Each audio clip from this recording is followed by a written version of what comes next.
Ok, então, assim, a gente teve esse reencontro em Nola, que é meio dúbio no canon, misturado com a entrevista original em 1973. Então, se no livro original a gente tem esse reencontro e a conversa no banco entre o Armand e o Louis, que é muito questionável tudo que está acontecendo ali, em relação à memória e etc., e em relação a quem está contando essa história, que é o Daniel. O Louis contou pro Daniel e o Daniel escreveu o livro, né?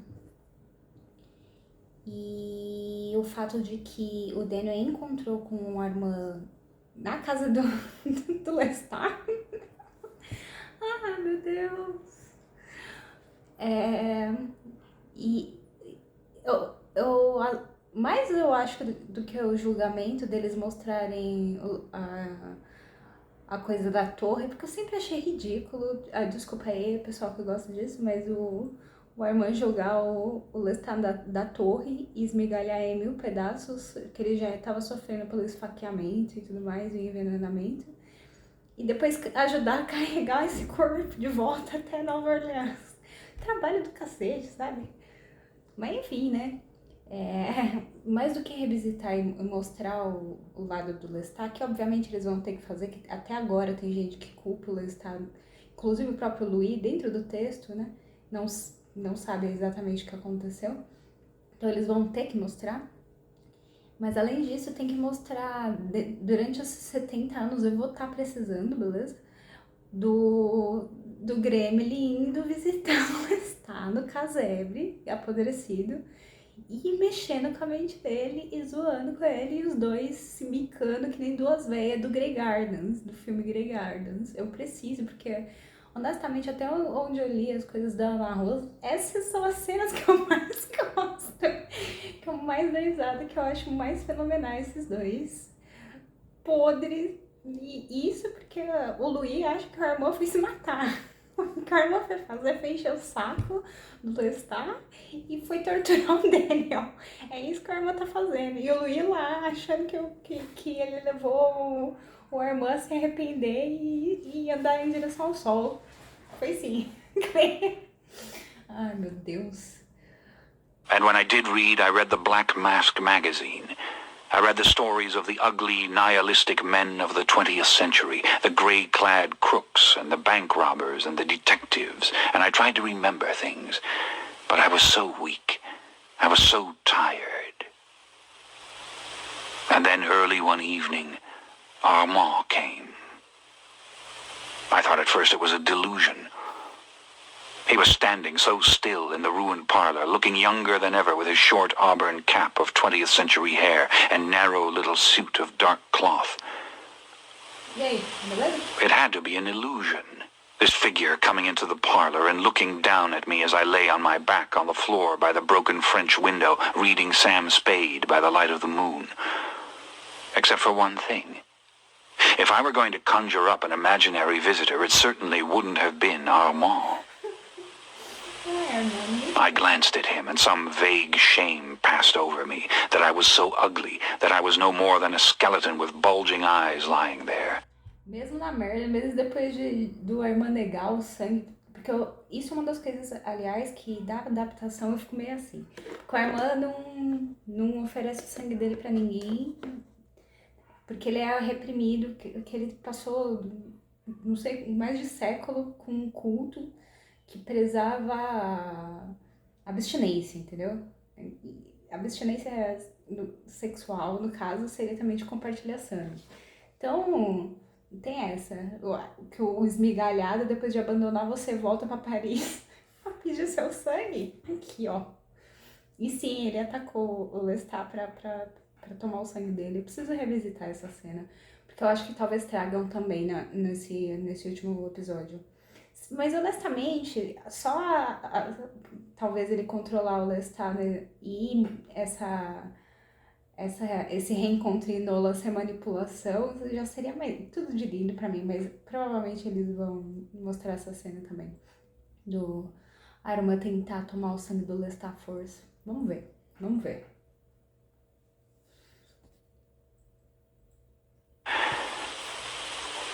I went back to reading about the Maltese Falcon, my lips moving to speak Sam Spade's lines. When I looked up again, Armand was still there. It might have been the same night or the next night, for all I knew. He was talking about Louis.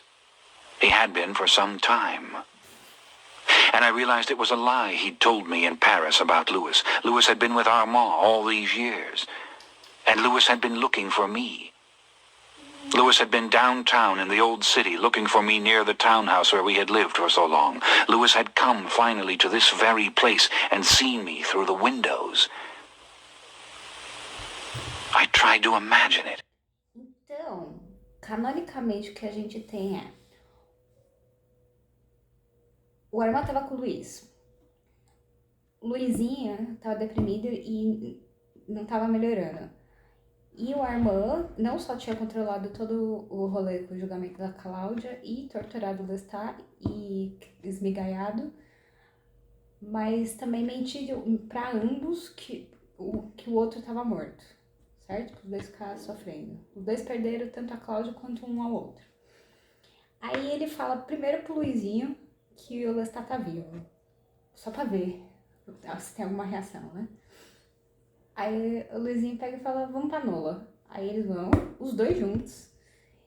E aí esse tal desse Fledgling estranho, estranhíssimo, que total poderia ser o Armand disfarçado, se disfarçando na memória para testemunhar o reencontro dos dois e mexer na mente deles.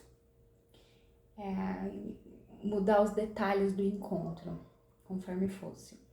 Na versão do Louis, ele olha pela janela, vê que é o Lestat, aí ele mexe alguma coisa e o vampiro reconhece ele. E aí ele entra e tem toda a situação do Lestat com o bebê e tudo mais, e depois ele vai embora. E o Lestat fica pedindo pra ele ficar. Na versão do Lestat, ele tá... Da torre, ele tá... A memória parece que ele simplesmente tá em Nola, lendo o livro e todo esboçado ainda. E o Armand simplesmente aparece, depois ele vai saber quantas décadas, quantos anos, e fala pra ele que o Louis não só tá vivo, quanto tá ali, tá procurando por ele. Só que ele não vê o Louis. E o Louis só viu ele pela janela, não entrou na casa, não falou com ele, nem nada disso do que tem no final da entrevista com o vampiro. E esse Fledgling não tá em nenhum lugar. O Lestat, pelo menos até agora, não comentou sobre esse Fledgling, que traria comida pra ele. Então, talvez tenha a possibilidade de quem tá alimentando o Lestat, quem tá trazendo as coisas pro Lestat, é o próprio Armand. Porque o Armand é o único que sabia não só que o Lestat estava vivo, mas aonde ele estava era o Armand. O Louis não sabia. Então, mano, tem que ter coisa aqui. Isso não faz sentido. E o Daniel tá no porão, em algum lugar. Louis alive. Louis here, so close, and I had not even known it. I think I laughed a little. I couldn't keep it clear in my mind that Louis wasn't burnt up. But it was really wonderful that Louis still lived. It was wonderful that there existed still that handsome face, that poignant expression, that tender and faintly imploring voice, my beautiful Louis surviving instead of dead and gone with Claudia and Nick. But then maybe he was dead. Why should I believe Armand? I went back to reading by the moonlight, wishing the garden out there hadn't gotten so high.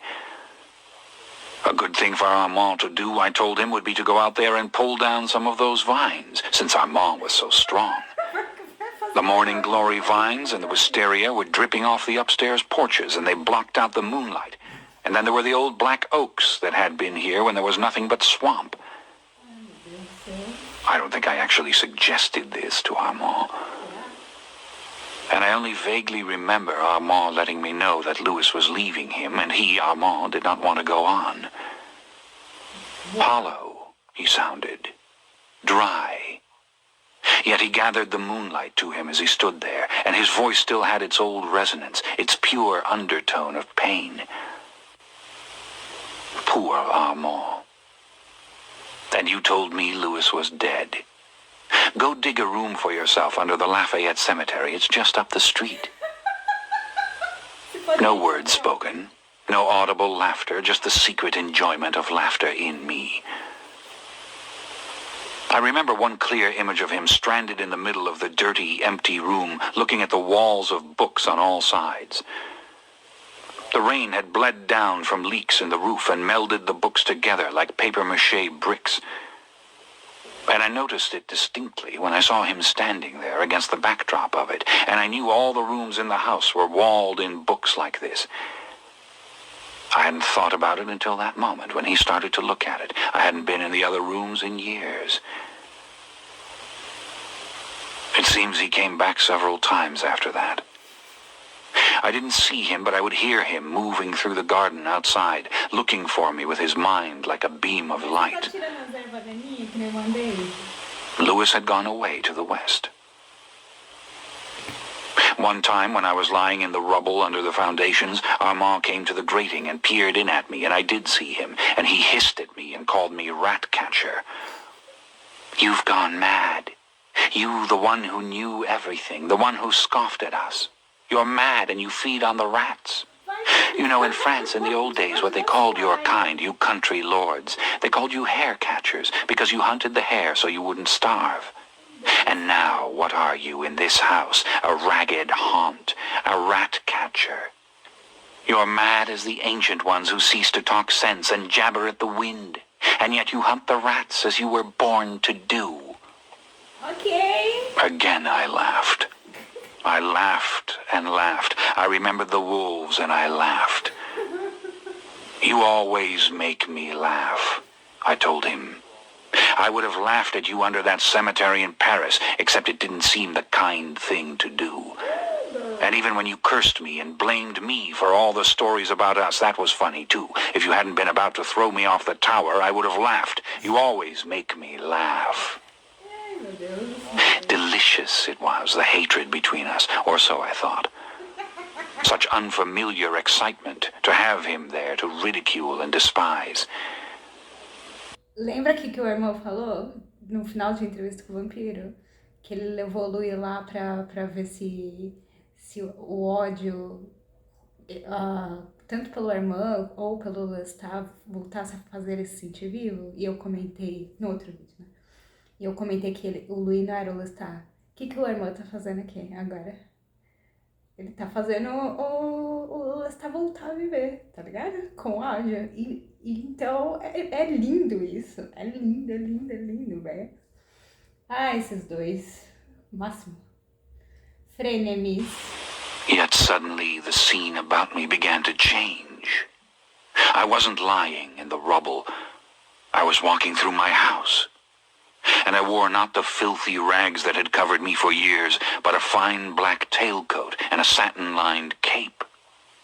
And the house, why, the house was beautiful, and all the books were in their proper place upon shelves. The parquet floor. E isso é importante porque nos livros, quem ajudou ele então, canonicamente, não foi o reencontro em Nola com o Louis, foi o Armand. Mesmo depois de tudo. Tudo que o Armand fez pra foder os dois, pra matar a Cláudia, quem ajudou o Lestat a voltar, a viver e tudo mais, a se recuperar, foi o Armand, não o Louis. Aliás, o Louis dos livros é complicado. Eu ainda fico pistolaça só de lembrar como ele se comportou em Ladrão de Corpos quando o Lestat precisava de ajuda, tá ligado? Me emputece da cara, assim. Eles poderiam mudar, nesse caso, qualquer coisa, já que não vai ter o David Talbot. Mas não tem o mesmo contexto, assim. Eu ia falar, qualquer coisa, coloca o Armand ajudando o Lestat a recuperar o corpo, então, né? E o Louis se negando. Se fossem fazer a mesma coisa que no canon, o Louis se negar, ajudar o Lestat a voltar a ser vampiro, porque iria corromper a alma dele e... Segundo o Louis, ele tinha que viver a vida como humano agora. Se trocou de corpo, vai viver como humano, se fode aí. Então não sei, mas é que essas cenas na casa com os dois se bicando é o máximo, mano.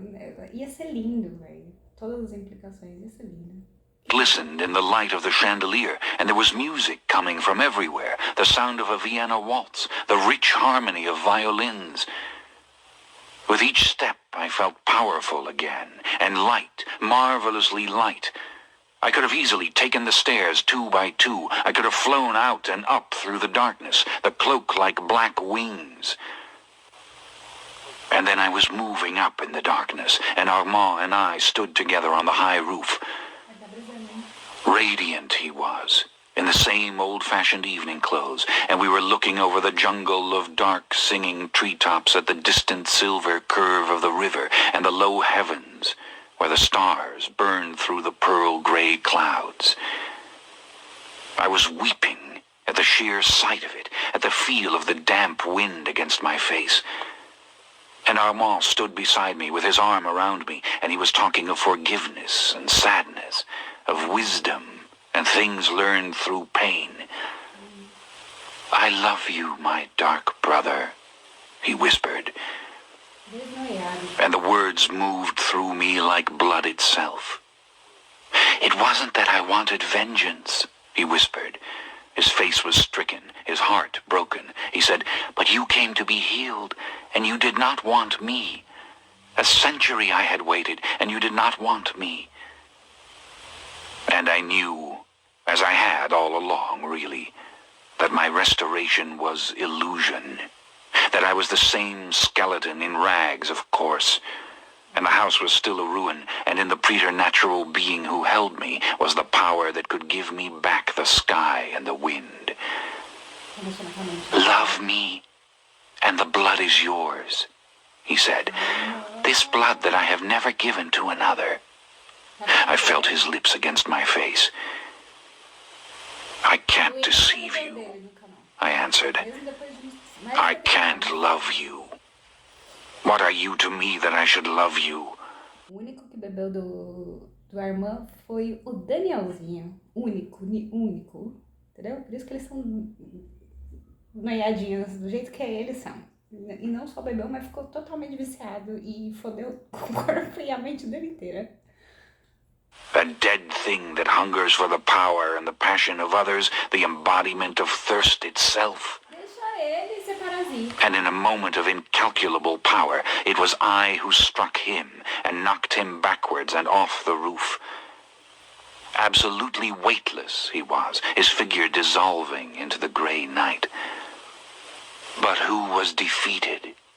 Who fell down and down again through the soft tree branches to the earth where he belonged, back to the rags and filth beneath the old house? Who lay finally in the rubble, with hands and face against the cool soil? Yet memory plays its tricks. Maybe I imagined it, his last invitation, and the anguish after, the weeping. I do know that as the months passed, he was out there again.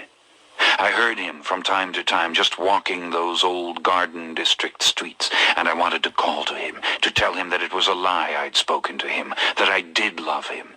I did. But it was my time to be at peace with all things. It was my time to starve and to go down into the earth finally, and maybe at last to dream the gods' dreams.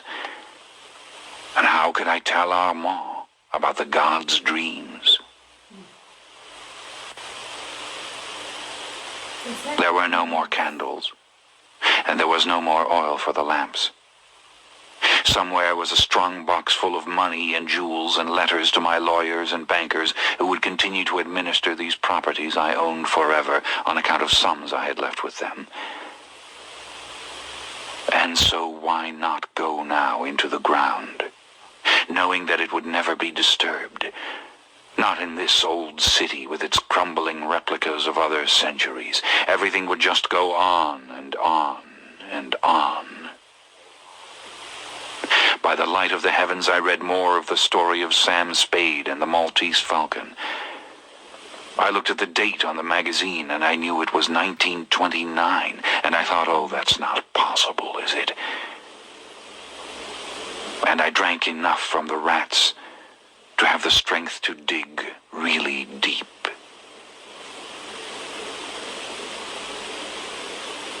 The earth was holding me.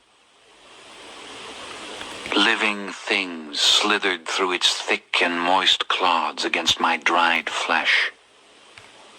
And I thought, if I ever do rise again, if I ever see even one small patch of the night sky full of stars, I will never, never do terrible things. I will never slay innocents. Even when I hunted the weak, it was the hopeless and the dying I took. I swear it was. I will never, never work the dark trick again. I will just, you know, be the continual awareness for no purpose. No purpose at all. Thirst. Pain. As clear as light.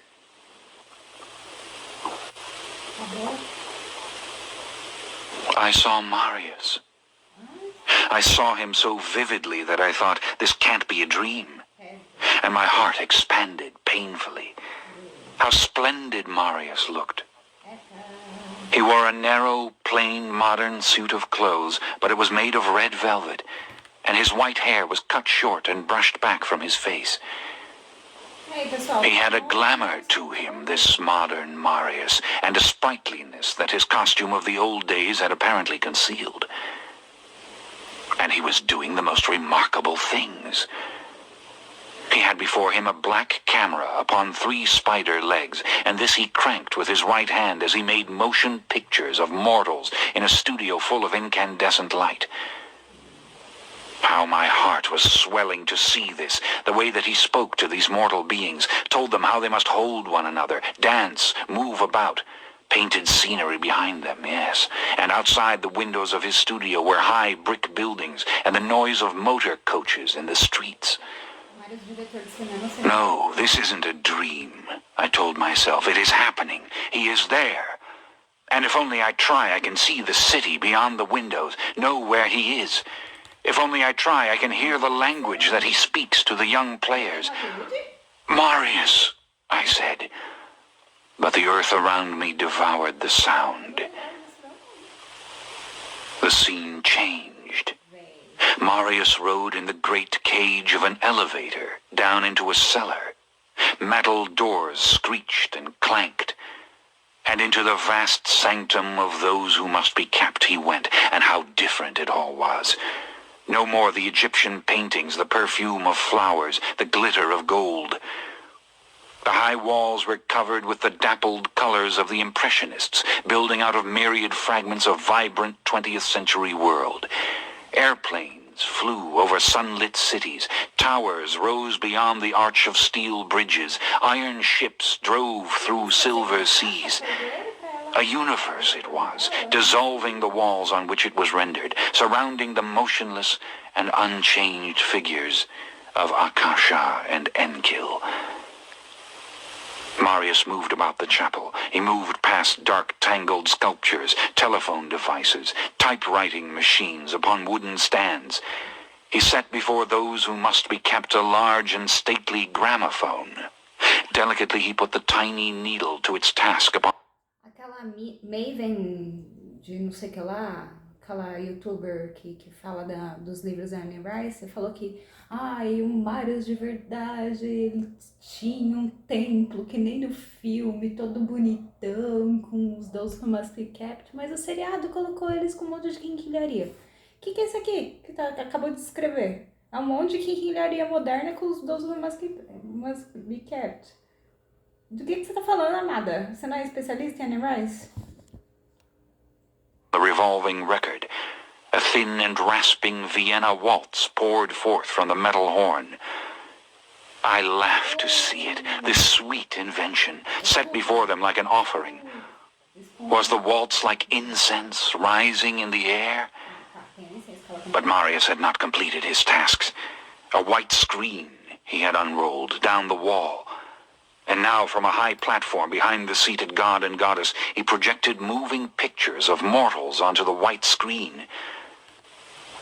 Those who must be kept stared mute at the flickering images, statues in a museum, the electric light glaring on their white skin. And then the most marvelous thing happened. The jittery little figures in the motion picture began to talk. Above the grind of the gramophone waltz, they actually talked. And as I watched, frozen in excitement, frozen in joy to see it all, a great sadness suddenly engulfed me, a great crushing realization. It was just a dream, this. Because the truth was, the little figures in the moving pictures couldn't possibly talk. The chamber and all its little wonders lost its substance, went dim. Ah, horrid imperfection. Horrid little giveaway that had made it all up. And out of real bits and pieces, too. The silent movies I'd seen myself at the little theater called the Happy Hour. The gramophones I'd heard around me from 100 houses in the dark. And the Vienna Waltz. Taken from the spell Armand had worked upon me. Too heartbreaking to think of that. Why hadn't I been just a little more clever in fooling myself, kept the film silent as it should have been, and I might have gone on believing it was a true vision after all. But here was the final proof of my invention, this audacious and self-serving fancy. Akasha, my beloved, was speaking to me. Akasha stood in the door of the chamber, gazing down the length of the underground corridor to the elevator by which Marius had returned to the world above. Her black hair hung thickly and heavily about her white shoulders. She raised her cold white hand to beckon. Her mouth was red. Lestat, she whispered. Come. Her thoughts flowed out of her soundlessly, in the words of the old queen vampire who had spoken them to me under Les Innocents years and years before. From my stone pillow, I have dreamed dreams of the mortal world above. I have heard its voices, its new music, as lullabies, as I lie in my grave. I have envisioned its fantastical discoveries. I have known its courage in the timeless sanctum of my thoughts. And though it shuts me out with its dazzling forms, I long for one with the strength to roam it fearlessly, to ride the devil's road through its heart. Lestat, she whispered again, her marble face tragically animate. Come. Oh, my darling, I said, tasting the bitter earth between my lips. If only I could. Lestat de Liancourt, in the year of his resurrection, 1984. Dionysus in San Francisco, 1985. Ok.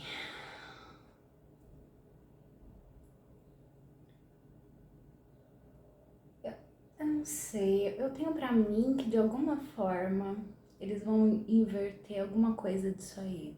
Eu acho que pra progressão que a gente teve nessa temporada agora, tudo que eles já fizeram de dinâmica da Gabriela com o Lestat, se a gente tiver numa próxima temporada esse mesmo tipo de dinâmica só que ainda piorada no sentido da Caixa controlar mentalmente o Lestat ou forçar ele pra ficar do lado dela, porque ela quer que ele seja o monarca dela, e os monólogos internos de pensamento do Lestat, eles não têm tanto como passar verbal sem deixar, sem fazer a Caixa reagir, tá ligado?